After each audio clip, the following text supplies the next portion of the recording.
Bonjour et bienvenue dans cette édition spéciale du 7-8 consacrée au football et plus particulièrement au Centre national de Clairefontaine situé dans les Yvelines. Bonjour Adrien. Bonjour Alice, une émission spéciale à l'occasion du match amical qui oppose la France à l'Allemagne le 29 février. Clairefontaine est bien connue des amateurs de football.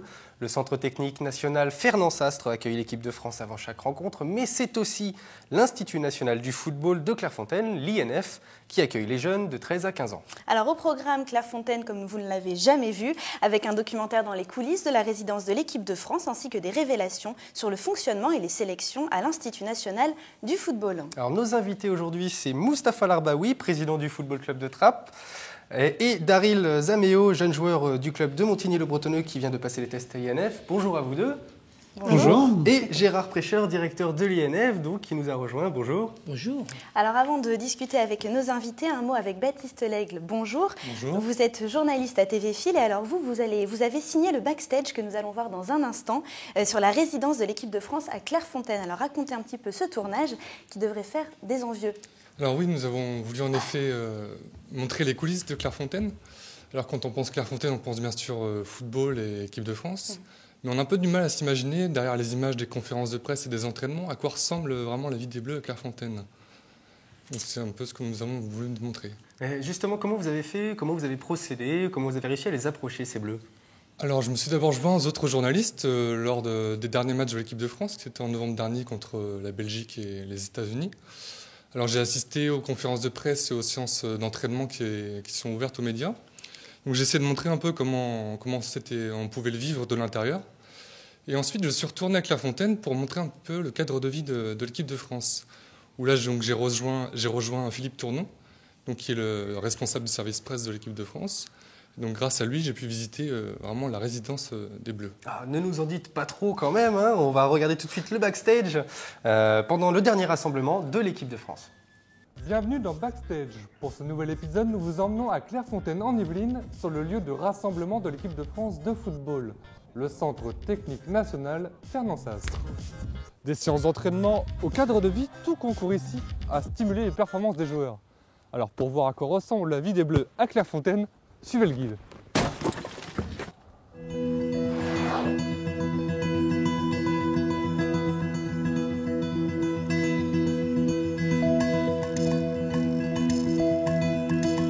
L'arrivée d'un joueur à Clairefontaine est souvent chargée d'émotions. Car rejoindre le camp de base de l'équipe de France, c'est un peu le rêve de tout footballeur professionnel. Quand je viens à Clairefontaine, voilà, c'est l'équipe de France, c'est l'équipe nationale, c'est un maillot magnifique à porter. Il y a plein de choses derrière et c'est toujours un plaisir de venir ici. Vous vous souvenez de votre première vous à Clairefontaine? Oui, je me souviens toujours de la première fois. Mais le rêve bleu passe d'abord par un long suspense. Nous sommes le 3 novembre 2011, au siège de la Fédération française de football. Le sélectionneur Laurent Blanc annonce la liste des joueurs convoqués pour les 2 prochains matchs amicaux de l'équipe de France. Comme prévu, je vais vous annoncer la liste des joueurs qui seront concernés pour les 2 matchs du 11 et 15 novembre, France-États-Unis et France-Belgique. Alors nous commençons par les gardiens de but. Carasso, Cédric, Lloris, Hugo, Mandanda, Steve. C'est l'une des dernières occasions d'être appelé ou de briller sous le maillot bleu avant l'Euro 2012, alors le précieux sésame est plus que convoité. Et enfin, les attaquants. Benzema, Karim. Pour les 23 nominés, rendez-vous la semaine suivante à Clairefontaine. Des petits nouveaux sont de l'aventure, parmi eux Olivier Giroud, particulièrement impatient de rejoindre le QG de l'équipe de France. Il avait hâte de venir puisque c'était un des premiers.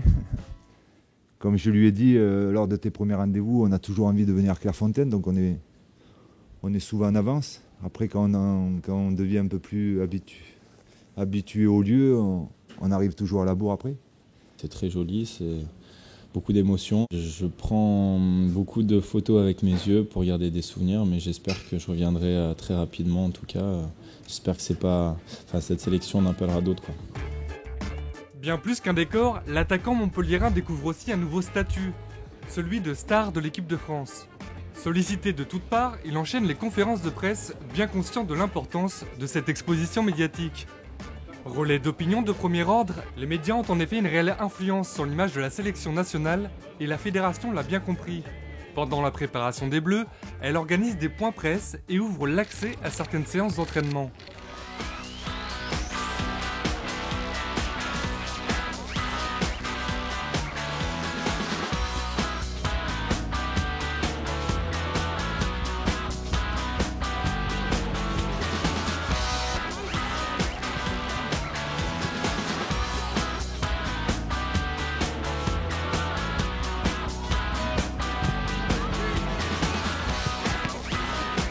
Niveau jeu, aucun scoop pour les journalistes. Si Karim Benzema répète bien ses gammes face à Fabien Barthez, rien de plus normal pour l'attaquant madrilène.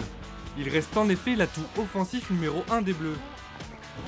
Le reste de la préparation se fera sans photo ni caméra, car l'exposition médiatique c'est avant tout une question de dosage.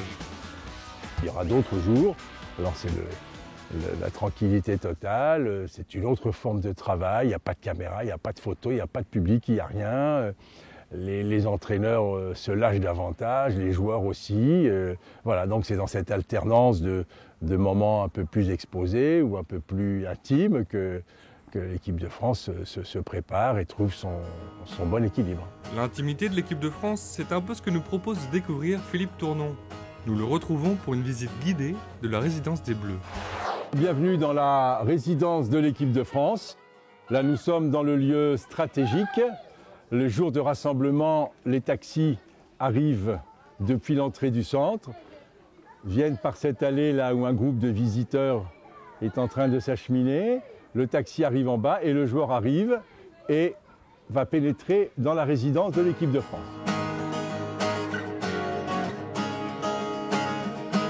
Pour la partie histoire, la résidence est en fait l'ancien château du domaine de Montjoie, datant du XVIIe siècle. En 1982, la fédération rachète l'ensemble aux héritiers du banquier Lazare. 6 ans de travaux plus tard, Clairefontaine devient la capitale du foot français, avec son centre technique national du football. Il est rebaptisé en 1998 Centre technique national Fernand Sastre, en hommage à l'ancien président de la fédération, qui fut à l'initiative de sa fondation.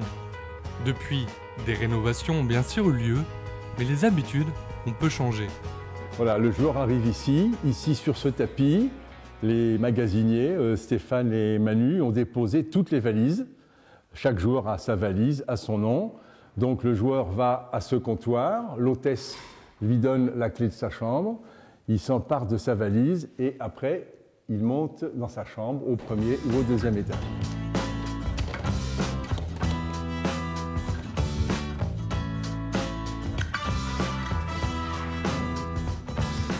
On voit que les chambres portent chacune le nom d'un champion du monde ou d'un champion d'Europe. Et là, il y a la chambre, par exemple, on tombe dessus par hasard. C'est Laurent Blanc, qui n'occupe pas d'ailleurs cette chambre en tant que sélectionneur, puisque comme une majorité de gens du staff, il est au rez-de-chaussée. Alors là, je vais vous faire visiter une chambre. C'est aujourd'hui... En fait, c'est ça, il y avait un couloir ici, c'est difficile de retrouver, mais sauf erreur, cette chambre dite Lilian Thuram, c'était celle de Dugarry et de Zidane pendant la Coupe du Monde. Et, voilà. En 98, si ma mémoire est bonne, Zidane était sur le lit qui était là et Dugarry sur le lit qui était plus à gauche. Voilà. Alors comment vous répartissez les joueurs dans les chambres? C'est par poste? C'est par... Non, pas du tout, non, absolument pas. Non, je vous dis, il y a un certain nombre d'habitudes au fil du temps qui se prennent et qu'on ne trouve pas nécessaire de changer. Par exemple, quand Zidane et Dugarry ont eu cette chambre dès 1994 pour leur arrivée en équipe de France, à partir du moment où il n'y a pas eu de remarque particulière, ils l'ont gardé. Je crois que jusqu'au bout, pendant les 10 ans que Zidane a été en équipe de France, ou peu s'en faut, ou 1994, 2006, j'ai fait un petit break. Oui, je pense qu'il a toujours été là.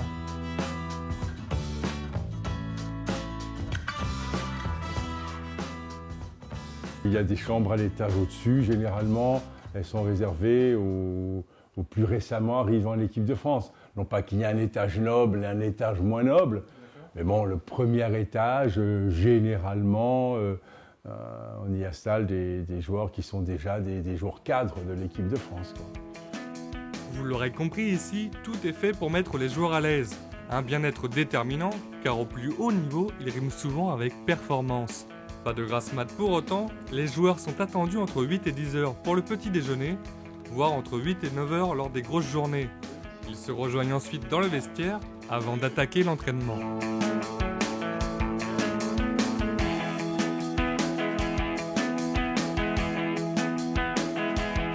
Alors là, c'est un autre lieu stratégique de la vie de l'équipe de France, puisque tous les jours, et parfois 2 fois par jour, les joueurs viennent dans ce vestiaire se changer et écouter les mots du coach avant d'aller soit sur le terrain Pibaro, soit sur le terrain Michel Platini. Le vestiaire, c'est le lieu sacré de l'équipe, que ce soit le match, l'entraînement. C'est là que la confrérie se regroupe, se resserre, se reforme à chaque fois. Les discussions à table dans les chambres, c'est une chose. Quand le joueur est en tenue de travail, disons, tout le monde est sur le même pied d'égalité, tout le monde va taper le ballon, on va travailler. Ouais, c'est des moments uniques.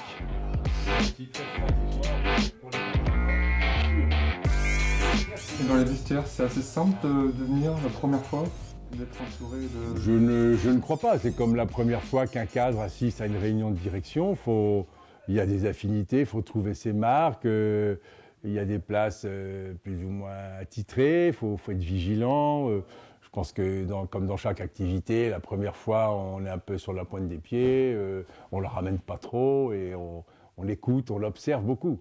C'est ce que m'ont dit Olivier Giroud, Maxime Gonalon. Pas facile donc de trouver sa place pour les petits nouveaux. Les anciens le savent bien et n'hésitent pas à les mettre à l'aise. Pour s'intégrer, Olivier Giroud peut déjà compter sur la complicité de Franck Ribéry, mais aussi sur les traditions. Oui, il aura droit à un petit bizutage, mais vous savez, ça c'est le lot de tous les nouveaux joueurs. Il remplira son bizutage sans problème. Il n'a qu'à apprendre une chanson par exemple. Et pour sa première sélection face aux États-Unis, le joueur de Montpellier semble plutôt inspiré. Chanson française ou chanson américaine? Française, vieille chanson française. Joe Dassin.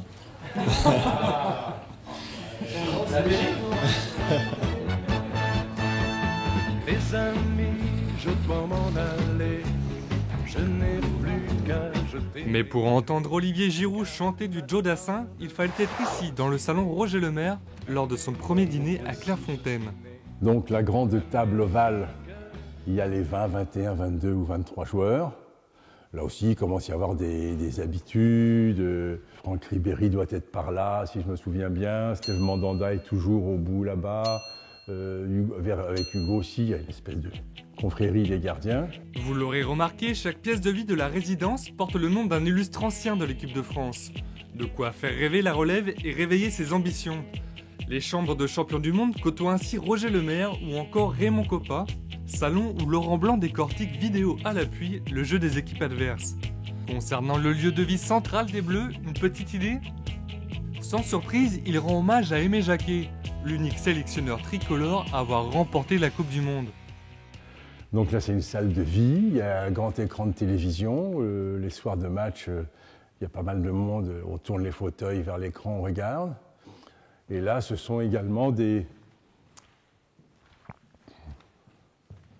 petits lieux où se forment des petits groupes, se font, se défont, avec un billard. Dans cet espace devant la porte vitrée, généralement, il y a une table de ping-pong. Voilà. Et des fois, il y a un baby-foot plus à gauche encore. C'est selon, ça dépend le nombre de jours qu'on passe ici, ce que demandent les joueurs. Voilà. Cet espace a été particulièrement important pour la cohésion du groupe, j'imagine. Toujours, c'est comme dans une famille, comme dans une maison. Toutes les mêmes pièces n'ont pas la même valeur, mais chacune contribue à une certaine heure du jour, à certains moments de la vie du groupe. C'est là qu'on croise quelqu'un, mais tiens, j'ai un truc à te dire, et puis on l'emmène, on s'assoit là. Ils sont chez eux ici, c'est ça qui est important. Créer un esprit de famille, c'est bien l'objectif de Laurent Blanc. Car au-delà des entraînements et de la préparation physique, le jeu de l'équipe de France dépend également de la cohésion du groupe. On essaye de faire ça. On essaye de former une équipe de club avec l'équipe nationale. C'est pas moi qui l'ai dit, c'est des grands messieurs du football qui l'ont dit. Si on arrive à faire ça en équipe nationale, malgré le peu de temps que l'on passe ensemble, c'est déjà une bonne chose de faite. On essaye. Plus que le jeu, c'est donc également l'ambiance du groupe que l'on travaille à Clairefontaine. Des entraîneurs à l'équipe médicale, en passant par le cuisinier, Ils sont une vingtaine de personnes à s'assurer du bien-être des joueurs. Récupération physique, détente, convivialité, aucun détail n'est négligé pour permettre aux joueurs de se libérer sur le terrain. Entre eux, la complicité est bien là, les surnoms fusent jusque sur le tableau des soins. Adilus, c'est Adil Rami, Maloudinho, c'est Malouda évidemment. Après le fiasco du mondial sud-africain, les médias ont parlé d'un chantier de reconstruction de l'équipe de France. À Clairefontaine, Laurent Blanc semble en avoir posé les fondations.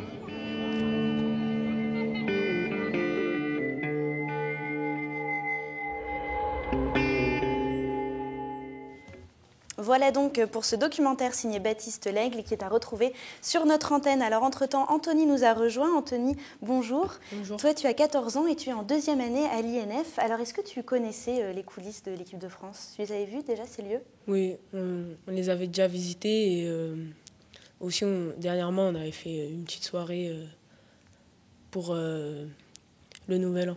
D'accord, ouais, donc et forcément ça te donne envie de faire partie de l'équipe de France un jour. Oui, un jour. Oui, forcément. Alors en face de toi, Daryl.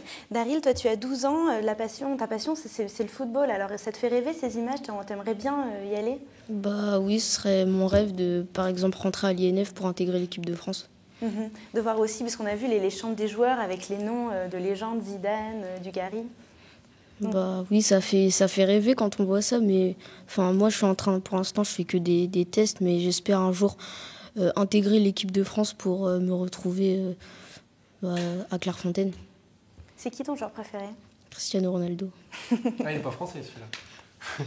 Et vous, Moustapha Larbaoui, ça fait encore rêver vos jeunes de Trappes, Clairefontaine?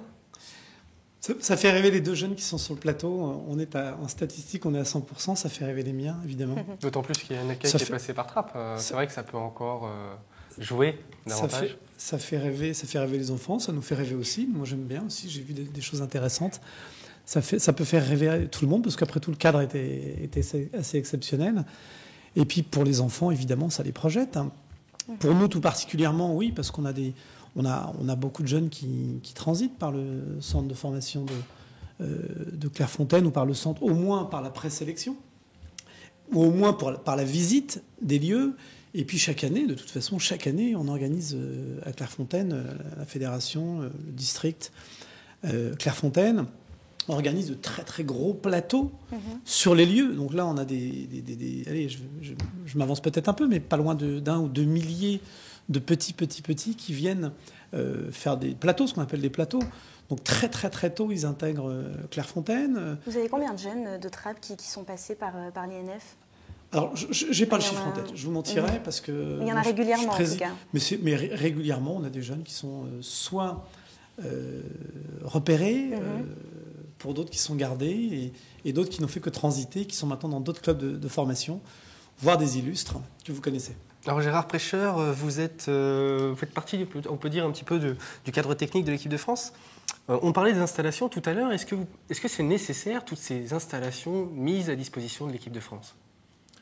Oui, bien évidemment. C'est un outil pédagogique indispensable, bien sûr, pour le haut niveau, pour les joueurs de l'équipe de France, mais également pour les différentes sélections, parce qu'ils ne résident pas, ne se préparent pas aux compétitions que l'équipe de France a. Il y a également toutes les sélections de jeunes, l'équipe de France Espoir, les sélections de jeunes, il y a les sélections féminines. Bien sûr qu'il leur faut des conditions idéales presque pour pouvoir se préparer à ces compétitions internationales, mais également ces installations sont importantes et utilisées par Anthony et tous ses camarades qui se préparent au quotidien à une éventuelle future carrière. Ouais. Pourrait-on imaginer des installations nouvelles dans le futur? Qu'est-ce qu'il pourrait y avoir de plus en fait à Clairefontaine? Ce serait indécent déjà de dire qu'il nous manque quelque chose, parce qu'on est tellement des privilégiés, nous les entraîneurs. J'ai tellement de collègues qui sont entraîneurs, qui sont formateurs et qui ne bénéficient pas de telles infrastructures. C'est difficile pour moi de dire qu'on peut toujours faire mieux, on peut toujours améliorer. On le demande des fois d'avoir un terrain couvert supplémentaire ou d'avoir telle installation. Mais non, on est des privilégiés. Et ce qui est bien, c'est que les collègues et moi, on en est conscients. On est conscients au quotidien de l'opportunité qu'on a de travailler. Vous parliez de cadre. En plus des infrastructures, on a un cadre extraordinaire dans la forêt de Rambouillet, quoi. Et on le voyait dans le documentaire, la salle de repos avec le billard, etc. On a l'impression qu'il faut qu'il y ait une cohésion, qu'il y ait un esprit de famille, en fait, hein, pour que ça marche aussi. C'est l'essence même de tous les sports collectifs. Hein. Le football est un sport collectif constitué de beaucoup d'individualités, de fortes personnalités même, très souvent. Et s'il n'y a pas cette cohésion entre ces joueurs, si tous ne vont pas dans le même sens, ne jouent pas la même partition, comme on dit, effectivement, ça peut déboucher sur des contre-performances. Oui, bien, la cohésion de groupe est capitale, oui, pour les résultats. Ouais. Justement, en tant que directeur, vous avez dû en voir passer des moments de joie, des moments vraiment d'intense cohésion, comme des moments, on va dire, un peu plus durs, difficiles, de colère. Si vous savez, nous, on est quand même, on est des permanents du centre technique, mais on est quand même une structure, on va dire, un peu satellite de ces sélections. On les côtoie, et moi j'ai l'opportunité de les côtoyer parce que j'ai une mission avec l'équipe de France spécifique. Mais au-delà de cela, les joueurs, quand ils viennent se préparer en sélection, sont quand même protégés pour pouvoir se concentrer sur leur entraînement et sur la préparation de leur match. Donc, même les garçons, on les côtoie d'assez loin, quoi, quand même. Oui, justement, à Clairefontaine, Clairefontaine, c'est un peu coupé du monde. Ça te permet de se préparer mentalement. C'est pour ça que c'est aussi un peu isolé. Oui, c'est important. Ils sont tellement sollicités. On sait aujourd'hui qu'un joueur de ce niveau-là, il y a un côté un peu star. Ils sont sollicités par vous, par les médias, par les supporters. Et s'ils ne sont pas un petit peu protégés à des moments clés, surtout avant les matchs ou avant une compétition, ça pourrait perturber la préparation que j'évoquais. Ouais. Alors vous parliez de l'INF, dont vous êtes le directeur, c'est donc le centre de préformation de Clairefontaine. Une petite cinquantaine de jeunes âgés de 13 à 15 ans sont formés. Combien de temps dure la formation ? Aujourd'hui, elle dure 2 ans. Pendant de nombreuses années, elle a duré. C'était une formation qui était répartie sur 3 années. Et puis, par une volonté de la direction technique nationale, on a une harmonisation avec les autres pôles espoirs qui sont sur le territoire national. Elle n'est plus que de 2 ans. Voilà. Justement, est-ce que vous regrettez un petit peu que ce soit passé de 3 à 2 ans ? Oui, nous les formateurs, bien sûr, mes collègues et moi-même, on le déplore, parce que même si nous avons le temps, effectivement, 2 ans, c'est déjà bien, même si avec un rythme d'entraînement de 5 entraînements par semaine, ce qui fait à peu près 180 entraînements par an. Donc c'est vrai que ça nous laisse du temps pour les préparer à intégrer un centre de formation, parce que l'objectif sportif, je dis bien sportif, il est là, c'est de leur donner les fondamentaux, leur donner les armes pour intégrer un centre de formation. Oui, c'est un centre de préformation. C'est-à-dire qu'Anthony, qui est en 2e année, l'année prochaine, il va falloir trouver un débouché dans un centre de formation. C'est ça, l'objectif sportif, parce que le projet sportif n'est pas le seul axe, n'est pas le seul projet de notre école. Okay. Et alors justement, Anthony, toi tu es en 2e année, comment ça s'est passé pour toi la première année, et puis surtout comment on s'organise avec l'école, puisqu'on continue d'étudier? Au tout début, les premiers jours, on est un peu surpris, parce qu'on est un peu inférieur aux autres, parce qu'on vient d'arriver, première année. Puis après... Tu veux dire inférieur au niveau des études ou du foot? Non, inférieur au niveau de la catégorie d'âge. D'accord, ah oui, les plus petits. Ouais, voilà. Et après, au niveau de l'école, ça se passe plutôt bien. C'est surtout le rythme. En première année, au début, c'est dur, mais après, on s'y habitue. Alors justement, les études, c'est quand même un énorme point important de la formation. Est-ce que tu as senti vraiment une différence dans le suivi scolaire à Clairefontaine? Est-ce qu'on t'a vraiment soutenu à Clairefontaine pour tes études? Oui, parce que quand on avait des difficultés, on peut les appeler les surveillants ou quelque chose comme ça. Le soir, ils nous aident pendant leurs des études. Et on a même droit au soutien au niveau des français, mathématiques et anglais. Oui, donc il y a une place, Gérard Prêcheur, qui est donnée aux études, qui est aussi importante que le foot. C'est capital. Ouais. C'est capital de le préciser. Et s'il y avait un point à retenir de cette émission, c'est celui-là. C'est-à-dire que nous avons un triple projet. Parce que c'est vrai que le football, j'ai bien entendu, on a l'habitude, fait rêver. Et bien évidemment, tous ces jeunes qui pratiquent le football tous les week-ends sur les terrains d'Île-de-France et sur le territoire national beaucoup rêvent de devenir footballeur professionnel. Mais il faut savoir qu'il y a beaucoup d'élus, et il y a peu d'élus, je veux dire, et beaucoup de prétendants.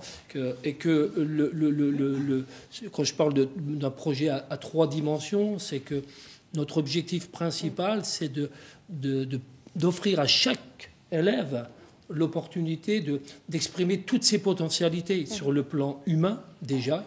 Il faut que Clairefontaine, ce soit d'abord une belle expérience humaine, que les valeurs qui vont leur être dispensées leur servent dans la vie de tous les jours plus tard. Deuxièmement, il y a un projet scolaire, un projet pédagogique, un projet scolaire important sur le plan intellectuel. Et je tiens à préciser que il est important à double titre pour valoriser la connaissance aujourd'hui de nos jeunes, qui soient sensibles sur l'importance de la connaissance, de suivre des études. Mais aussi, il faut préciser que la majorité de nos jeunes, bien sûr, vont intégrer un centre de formation, mais la majorité de nos jeunes ne feront pas du football leur métier. Donc ne deviendront pas footballeurs professionnels. Et c'est ce qui fait que la deuxième raison très importante pour laquelle on attache au moins autant d'importance à la scolarité, aussi au projet humain que je viens d'évoquer, projet éducatif et pédagogique, qu'au projet sportif. Oui, mener les deux de front. Moustapha Labaoui, vous voulez réagir, non? Je ne voulais pas réagir sur les propos, mais je voulais surtout saluer monsieur et saluer le travail de Clairefontaine, parce que justement, ce que moi j'avais en tête, c'est effectivement de savoir que Clairefontaine, c'est un pôle d'excellence. Et un pôle d'excellence, il en faut dans toutes les... Allez, je vais oser le mot, dans toutes les industries. En France, on a des élites dans toutes les catégories. On a Polytechnique pour les grandes écoles. On a HEC pour les écoles de commerce. On a donc des pôles de compétitivité dans les axes scolaires ou dans le domaine de la grande technologie. Donc, encore une fois, pour faire qu'en France, on ait de l'excellence à tous les niveaux. Et Clairefontaine fait partie de ces pôles d'excellence et avec tous les éléments constitutifs. Mais c'est vrai qu'en tant que président d'un club amateur, moi j'ai pour le coup plus de 800 licenciés. Je disais qu'ils venaient régulièrement tous les ans chez vous, puisque vous voyez globalement la catégorie U6 à la catégorie U8, U9 qui viennent, ce qui fait à peu près 400 gamins qui vont déjà à cette période, d'autres qui retournent par des systèmes de dépistage, j'allais dire, de détection et de sélection. Et donc il y a cette attractivité, et nous, notre boulot, c'est tout simplement de dire qu'à un moment donné, on va tout faire pour vous y accompagner.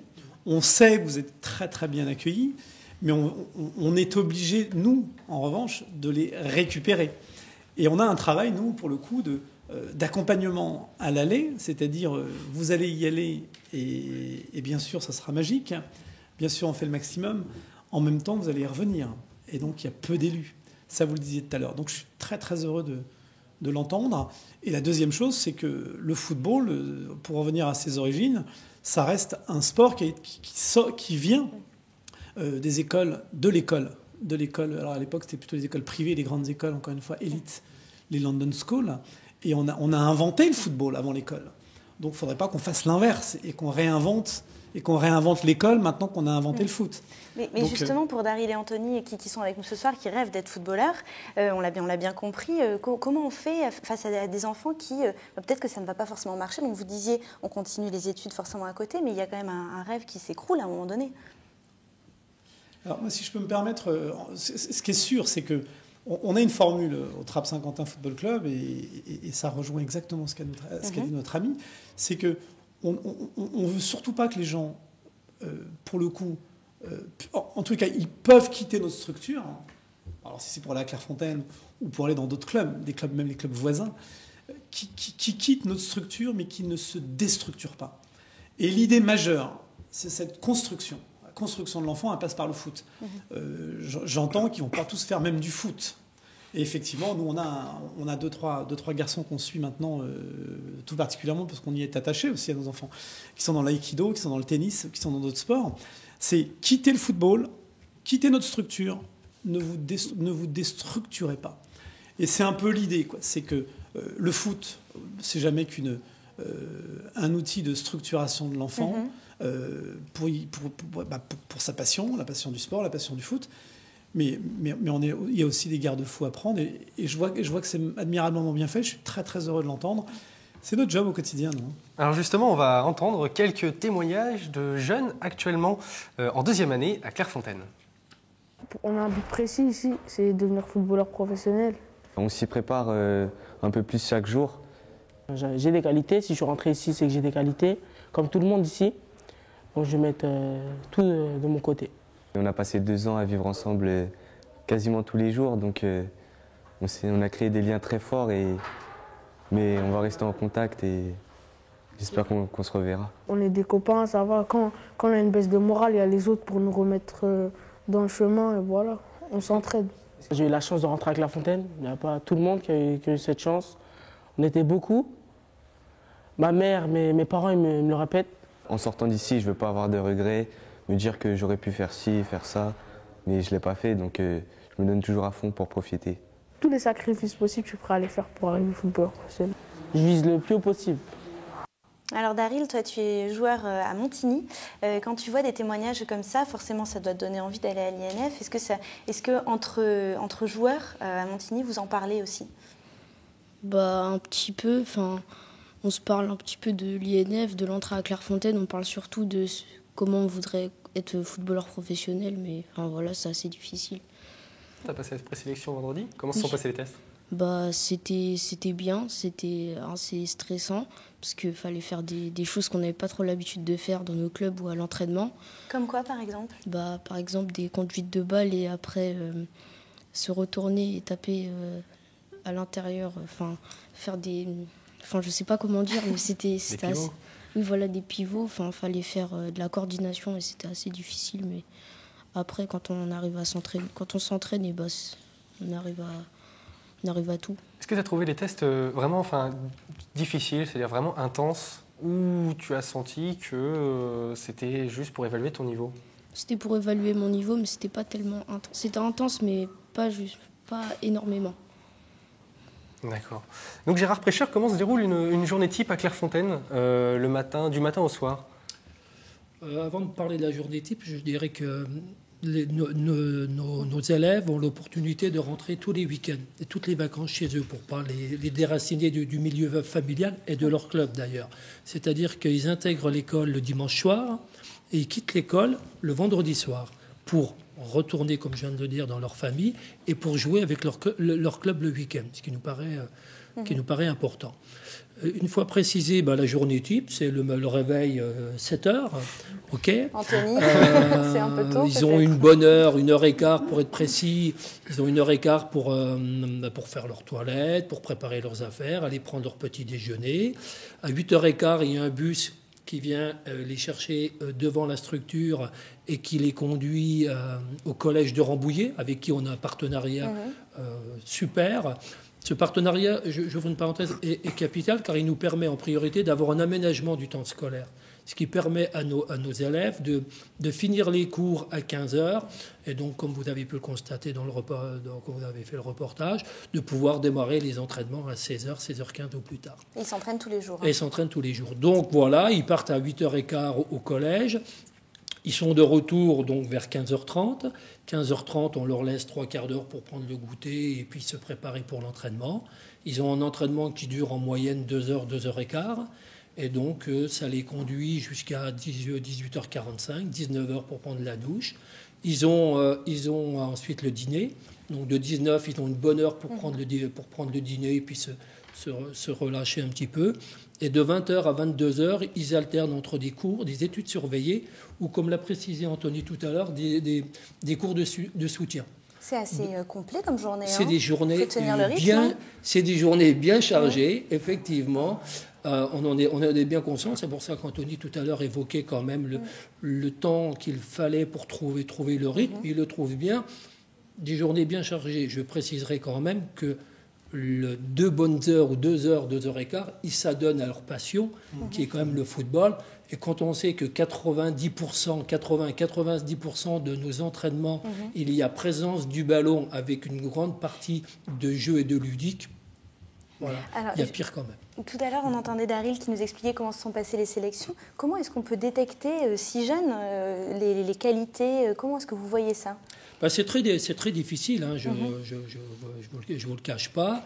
Alors on définit au départ des critères, voilà. Des critères de détection, de sélection. On a nos indicateurs. Alors qu'est-ce que c'est, par exemple Principalement, ce qu'on cherche si je voulais parler un peu familièrement dans un jargon footballistique, ce qu'on veut en priorité à l'INF, c'est comme ça depuis sa création, on veut des bons footballeurs. Donc on veut des garçons qui sont habiles, techniquement, on évoquait un test de coordination, qui soit bien coordonné, qui soit à l'aise dans le maniement du ballon, et puis également déjà avec des prédispositions sur le plan collectif, sur le plan tactique. Voilà. En intégrant aussi la dimension mentale. Et on a aussi des indicateurs sur le plan du mental. Alors voilà, ça c'est des bases que vous demandez, on va dire, en sélection. Et ça, normalement, c'est vous, Moustapha Larbaoui, en tant que président d'un club local, qui les enseignez directement aux jeunes ? Alors pour le coup, je suis encore une fois ravi d'entendre ça, parce que ça s'inscrit parfaitement dans la démarche dès l'âge de 6 ans. Chez nous, l'idée que un footballeur, c'est pas un joueur de ballon. C'est pas simplement le maniement du ballon, c'est pas simplement la star au bas des immeubles qui manie le ballon mieux que personne. Il y a d'autres sports pour ça, hein. Il y a même des spectacles pour ça. Mais vraiment le football, et j'en reviens toujours à cette idée d'école, qui pour moi est la base, à la limite, qui a créé le football. Donc j'aime à l'entendre, hein, parce qu'en fait, c'est 2 jambes, c'est important. Une tête, ça l'est tout autant. Et d'ailleurs, c'est ce qu'on essaie de traduire et de faire passer comme message. C'est-à-dire que, de toute façon, si vous voulez en faire, c'est votre passion, donc pratiquez-le. La passion, on la pratiquera. Après l'entraînement, que ça soit à un certain niveau plus ou moins élevé, une passion reste une passion. Il y a des gens moi, je joue de la guitare, je ne fais pas des spectacles tous les jours. C'est ma passion, je joue de la guitare à mon niveau. Donc, on pratiquera sa passion, quoi qu'il en soit. En revanche, si on veut aller au-delà, et j'entends effectivement les journées copieuses, mais copieuses chronophages, 7h, 22h, c'est pas un camp de GI, mais presque. Simplement, ça a l'air d'être avec des temps forts scolaires, des temps forts footballistiques, et puis il y a des tas de moments de détente, mais ça reste quand même, effectivement, copieux. Mais copieux, mais équilibré. Et je crois que l'équilibre doit être le mot, en tout cas c'est ce qu'on enseigne, nous, c'est la structuration de l'enfant, et par définition, la structuration, ça passe par des équilibres. Et ce n'est pas les résultats qui nous intéressent, encore une fois chez nous, mais la résultante, c'est-à-dire la manière dont on arrive à un résultat. Donc on pratique une passion, on en fait, il y a une technicité, et à un moment donné, il faut un mental et un équilibre. Alors ça, c'est ce qu'on va voir tout de suite dans l'entraînement, puisqu'avant l'entraînement à l'INF, les jeunes se réunissent dans une salle de classe et il y a un petit briefing qui se tient avec l'entraîneur. L'entraîneur les fait participer activement, les faisant réfléchir sur les consignes du jour et sur les incidences sur le jeu. Alors on va regarder tout de suite un extrait et on en parle après. Vous avez déjà vu la première frustration. Une victoire, 4 points, un nul, 0 points, une défaite, 0 points. Par contre, j'ai 2 points supplémentaires s'il y a 0 but encaissé. Ça veut dire quoi ? Mathieu. Ça veut dire que si on gagne une victoire 3-0 par exemple ou 1-0, on prend 6 points parce qu'on a pris 0 but. Et s'il y a match nul, 0-0, les 2 équipes elles prennent 2 points. Voilà. Donc quel est le paradoxe sur le but ? Vous nous incitez à défendre. Ouais. Qu'à défendre. Marcus ? En fait, c'est tout ou rien. C'est tout ou rien, on y vient. Ou on gagne, on prend les 4 points. Ouais. Ou et pour gagner, c'est sûr qu'il faut défendre et presser et faire le boulot. Ouais. Et le nul, il faut quand même, même si on n'arriverait pas à attaquer, il faut quand même faire le travail défensif pour pas avoir de regret. Alors Anthony, toi tu es en deuxième année à l'INF. Tout à l'heure tu disais que c'était un petit peu dur au début quand tu es arrivé pour t'adapter. On le voit, ces entraînements sont très complets et puis il faut être assidu, il faut être attentif. Comment ça se passe pour toi quand tu es dans la salle de classe là? Il faut être attentif, écouter surtout les consignes qu'ils donnent au tableau. Et tu arrives après à les intégrer sur le terrain? Oui, pas toujours, parce que quand c'est difficile, on demande à l'entraîneur qu'il nous explique pour qu'on puisse y arriver, et puis après, c'est à travailler. Moustapha Larbaoui, vous en pensez quoi de ces techniques d'entraînement? Comment ça se passe au club de Trappes? Est-ce que c'est similaire? Est-ce qu'on essaie de parler un petit peu avant et après? C'est loin d'être similaire quand même, parce que là, on l'a vu tout à l'heure, c'est des journées complètes. Il y a un relais qui est pris avec l'école, j'ai entendu l'école de Rambouillet. Nous, on est en contact avec des collèges, mais généralement les collèges, que ce soit le collège Le Village à Trappes ou que ce soit Yuri Gagarin, le contact que nous, on a avec les écoles, c'est surtout pour voir de quelle manière l'enfant évolue sur le plan scolaire et si éventuellement il n'y a pas moyen justement de trouver le moyen d'aider l'enfon quand il y a des dysfonctionnements scolaires ou même à l'école. Dans le contenu des entraînements. Dans le contenu, non, on n'en est pas à ce niveau-là. C'est très pointu là. Là, on est dans la technicité. Et encore une fois, nous, on se voit 2 fois par semaine. Les enfants les voient 2 fois par semaine à cet âge-là. Et c'est 2 entraînements, donc c'est du terrain essentiellement. Il y a très peu, j'allais dire de paperboard, mais il y a très peu d'écrits. Alors nous, de plus en plus, on essaie de donner des supports, un peu comme à l'école, il y a des livres. On essaie d'aller de plus en plus vers le support.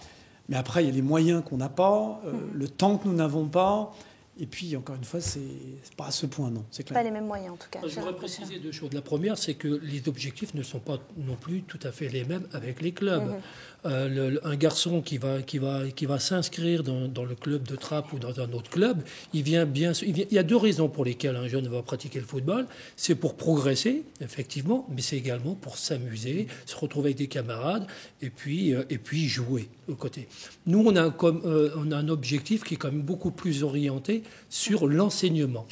Et le point que vous avez fait ressortir, qui me paraît tout aussi important que quand j'évoquais la scolarité, c'est quelque chose qu'on a souhaité, que j'ai vraiment souhaité depuis que je suis directeur à mettre en place, c'est vraiment d'impliquer le jeune dans sa formation. Il y a une étroite corrélation entre les jeunes qui réussissent aujourd'hui et ceux qui ont eu la capacité de s'impliquer, d'agir.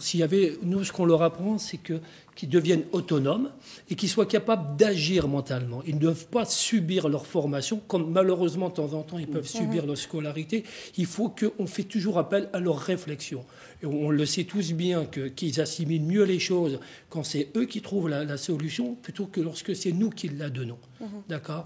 Donc, c'est quand même, nous, c'est une démarche pédagogique sur laquelle tout le staff s'appuie. On travaille donc sur l'autonomie des jeunes. Oui, mais c'est pas facile, il ne suffit pas de le dire. Des jeunes de 13, 14, 15 ans, ils ne deviennent pas autonomes comme ça du jour au lendemain. Il ne suffit pas de dire on les rend autonomes. C'est toute une démarche, comme vous l'avez constaté sur quelques secondes, où l'entraîneur sollicite la réflexion de l'élève en lui posant des questions, et après, il y a une analyse des réponses. On fait la même chose sur le terrain. Alors avant de se quitter, avant de clore cette émission, on va regarder un extrait du prochain backstage de Baptiste Lègle, actuellement en montage sur les coulisses de l'INF. Qu'est-ce qu'on peut remarquer pour l'instant sur les 3 premiers résultats qu'il y a? Tout s'est joué dans le mental. Beaucoup de buts. Beaucoup de buts. Alors qu'on part avec, si on a 0 but, on a 2 points à prendre.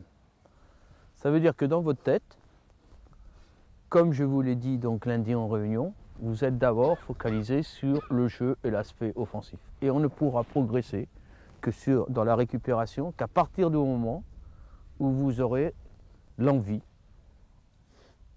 de réaliser cette tâche défensive, peut-être ingrate dans le football, mais obligatoirement nécessaire. Alors Baptiste nous a rejoint en plateau, donc c'est vous qui réalisez à nouveau un backstage, cette fois-ci sur les coulisses de l'INF. Vous avez des petits secrets que vous allez nous révéler? Alors des petits secrets, pas forcément, mais quelques avant-goûts. Alors là, ce qu'on a vu notamment sur la séquence, ce qui est assez impressionnant, c'est qu'il y a les consignes, mais quand même, quand ils sont sur le terrain, ils sont pris par le jeu, et c'est vraiment l'essence du football, on voit qu'ils pensent qu'à jouer.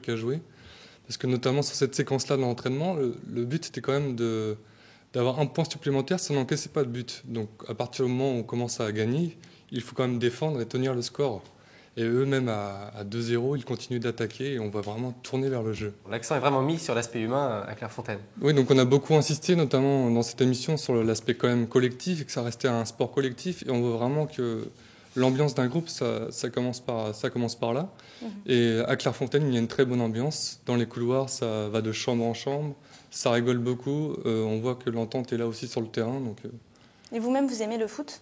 Oui, c'était Clairefontaine, d'aller à Clairefontaine. Alors, j'ai déjà joué au foot, mais c'était un rêve de gosse d'aller à Clairefontaine. Oui. Donc c'est un rêve réalisé. Merci beaucoup Baptiste, on a hâte donc de voir l'intégralité de votre backstage. Merci à nos invités, merci à Adrien. Merci à vous Alice. Alors on souhaite bonne chance à Anthony pour la suite. Anthony, on espère que tu trouveras un centre de formation, un bon club. Est-ce qu'il y a un club que tu aimerais intégrer ? PSG. Le PSG, ben voilà, il faut le dire, on s'est dit. Gérard Précheur, merci beaucoup d'avoir pris le temps de venir nous parler des coulisses de Clairefontaine. Mustapha Larbaoui, merci beaucoup. Et puis, bien sûr, on souhaite bonne chance aussi à Daryl. On suivra ses aventures. À très bientôt sur l'antenne de TV Fil.